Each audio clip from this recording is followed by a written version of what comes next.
आज आपके साथ में रिजू दत्ता जी शुरुआत करना चाहती हूँ। देखिए, प्रचार थमा है, लेकिन आज पहले दौर के मतदान के लिए 30 सीटों के लिए प्रचार खत्म हुआ है और आज के दिन ये जो पाकिस्तान लेकर आई है, अब आपकी पार्टी के नेता लेकर आए हैं। क्या मतलब है? मतलब ऐसा लग रहा है जैसे बीजेपी की बुराई करते करते आप वही बन गए हैं कि वो इंडिया पाकिस्तान हर मुद्दे पर करते हैं। अब तो आपके नेता ने कर डाला है सर। नहीं, देखिए अंजना जी, मैं एक बात बोलना चाहता हूँ। ये चीज शुरुआत हुआ है जब से अमित मालविया ने इसको बड़ा चढ़ा के बोला है।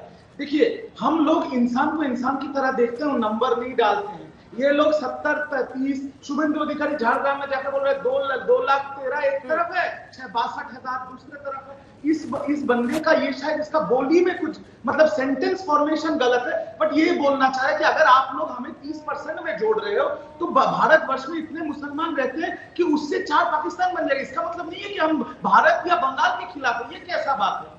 कोई यहाँ पर इस देश का एक भी निवासी इस देश के खिलाफ नहीं है, और जो देश के खिलाफ है उसके खिलाफ हम हैं। जो स्पिन दे रहे हो ना आप रिजू दत्ता जी, बोलिए। रिजू दत्ता जी, जब बहुत सारे रन हो, लास्ट ओवर में बहुत सारे रन बनाने हो मैच जीतने के लिए, तो कई बार इस तरह ये जो आप स्पिन देने की कोशिश कर रहे हो ना पूरे मामले को, जरा सा सोच समझ के बोलिए ना। जो गलत है वो गलत है, आपको भी पता है कि जो उन्होंने कहा है वो गलत है। आप अगर उसी आइन, आप बीजेपी की क्या बुराई करते थे? सांप्रदायिक पार्टी है, हर चुनाव में पाकिस्तान को लेकर आते हैं, लेकिन इस बार तो ये ताज आपको अपने सिर पर रखना होगा ना कि आपकी पार्टी के नेता लगे जो सच है उसको स्वीकार करना। नहीं अंजना जी, इसमें कोई स्पिन का बात नहीं। जब हमारे पार्टी के एक सांसद ने एक गलत बात बोला था कल्याण जी ने, तो मैंने ही खुद आपके चैनल पे बोला था कि ये गलत है तो गलत है। जब दिलीप घोष ने भी ममता बनर्जी का अपमान किया था, मैंने बोला गलत है। इस बंदे का जो बात है, असली बात है, इसको हमको लग रहा है थोड़ा ज्यादा थोड़ा मरोड़ा जा रहा है। ये इतना गंभीर बात है, अगर गंभीर बात होता तो हम इसका खंडन करते और इसकी खिलाफत करते।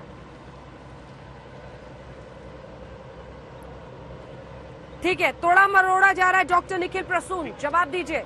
और इसी के साथ आज जिस तरह से चुनावी संग्राम, एक बार फिर से वो खेला के ही इर्द गिर्द, चाहे वो गृह मंत्री हो, सभी ने जो आज चुनावी ताकत झोंकी है।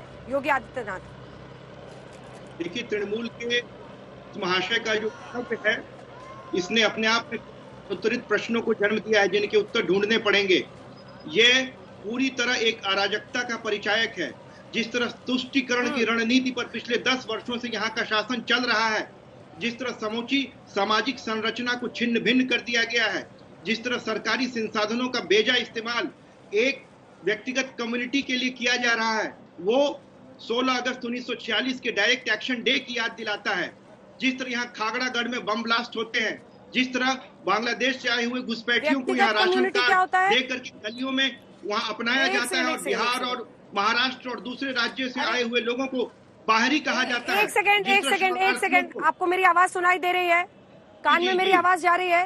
तो एक बार सुनिए, काउंटर क्वेश्चन है। आपने कहा एक व्यक्तिगत कम्युनिटी को सिर्फ फायदा पहुंचा रही है। व्यक्तिगत कम्युनिटी क्या है, इसका क्या मतलब है? अर्थात वो तो तुष्टीकरण की रणनीति से स्पष्ट हो गया। मैं उदाहरण के लिए कहता हूं, जिस तरह जो इमामों को जिस तरह भत्ते की घोषणा की गई, उसके बाद हाईकोर्ट ने उसे निरस्त कर दिया गया। उसके बाद वक्फ बोर्ड के माध्यम से उन्हें लाभ पहुंचाने की घोषणा की गई। पुजारियों के लिए जिस तरह बाद में आधे अधूरे मन से एक भत्ते की घोषणा की गई, जिस तरह समाज में ये कहा गया कि ये लोग बाहरी हैं, जो लोग बिहार से आते हैं, महाराष्ट्र से आते हैं, गुजरात से आते हैं, हमारे प्रधानमंत्री महोदय, हमारे गृह मंत्री महोदय बाहरी हैं और सारे घुसपैठी अंदर हैं।